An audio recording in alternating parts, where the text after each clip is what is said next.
안녕하세요. 톡북입니다. 오늘은 박준 시인의 산문집 계절 산문을 소개합니다.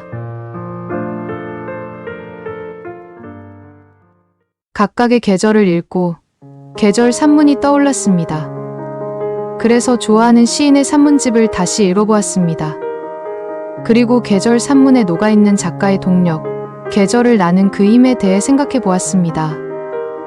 한 권의 책이 아니라 비슷한 주제를 다룬 다른 책을 연거푸 읽으면서 더 깊은 깨달음을 얻을 때가 있습니다. 한 번 읽었을 때는 잘 몰랐던 내용이 다시 읽었을 때 비로소 이해되었기 때문입니다. 산문의 시작인 겨울에서 작가는 어렸을 때 종종 가로등을 보면서 고개를 양옆으로 휘휘 돌려서 불빛의 산란으로 만든 레이저 쇼를 떠올리며 눈물을 참았다고 고백합니다. 유년 시절 눈물을 그치기 위해서 했던 놀이가 불현듯 떠올랐던 이유는 어른이 되어서도 우리는 눈물을 흘릴 수밖에 없기 때문이겠죠. 저도 때때로 시린 가슴을 쓸어내리며 애써 눈물을 참습니다. 어른이라는 이유로 흘리면 그만인 눈물을 자꾸 참게 되는 이유를 솔직히 아직도 잘 모르겠습니다. 그렇게 가슴이 시린 계절은 지나간 슬픔을, 과거의 상처까지도 떠올리게 합니다. 하지만 그 힘든 시절을 함께 겪어준 사람들이 있습니다. 저 역시 작은 손으로 불행을 보지 못하도록 눈을 가려준 사람들을 떠올렸습니다. 그렇게 작가의 봄 산문에는 따뜻한 기억들이 많이 녹아들어 있습니다. 작가는 어릴 적에 조건 없이 받았던 호의와 최근에 여행에서 겪은 생소했던 경험을 소개합니다. 그를 통해 자신에게 익숙했던 시간과 공간을 얼마쯤 비워야만 열리는 이해라는 문을 찾았다고요. 누군가가 베풀어준 친절, 누군가와 함께 나눈 따뜻한 정이 우리에게 이해라는 문을 만들어 주기도 합니다. 그런데 그 문은 늘 안으로만 열리기 때문에 우리가 스스로 찾아서 열어야만 합니다.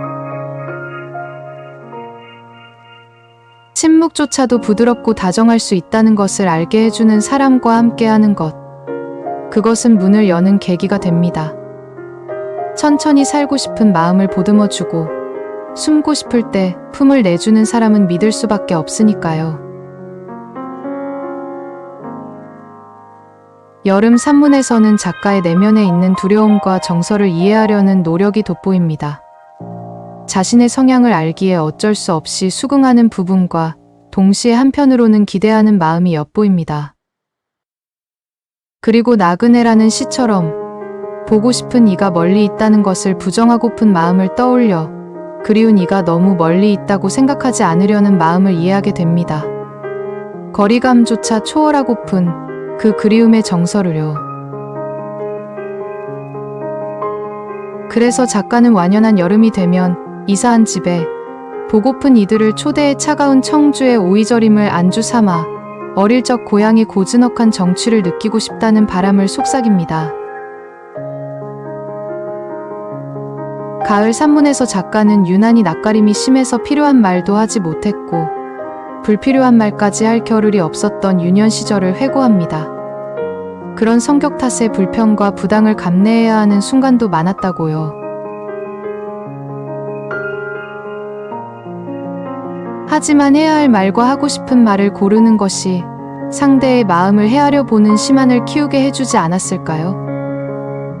그래서 읽은 이의 마음도 헤아리는 애잔한 감성이 고스란히 산문에 녹아든 이유를 납득할 수 있었습니다.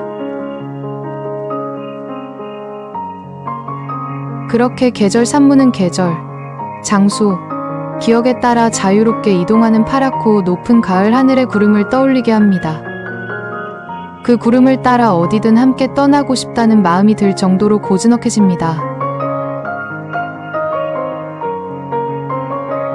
다시 겨울의 시작에서 작가는 흘러오는 것들을 마다하지 않으며 흘려보낸 것을 두려워하지 않을 수 있음에 관해 이야기합니다.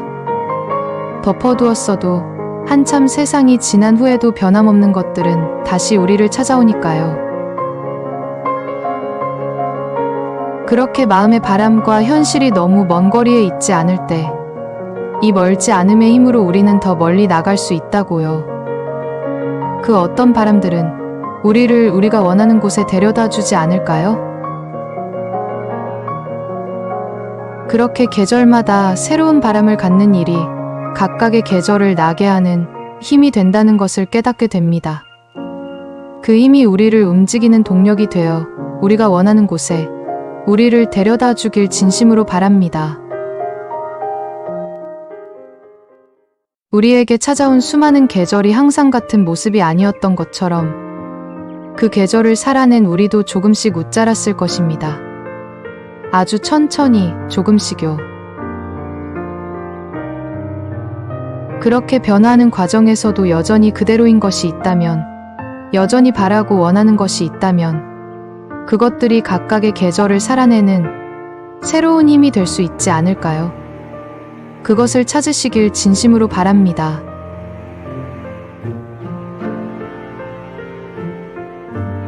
여러분을 위로하는 톡북, 여러분에게 힘이 되는 책을 소개합니다. 구독과 좋아요는 큰 힘이 됩니다. 다음에 또 만나요.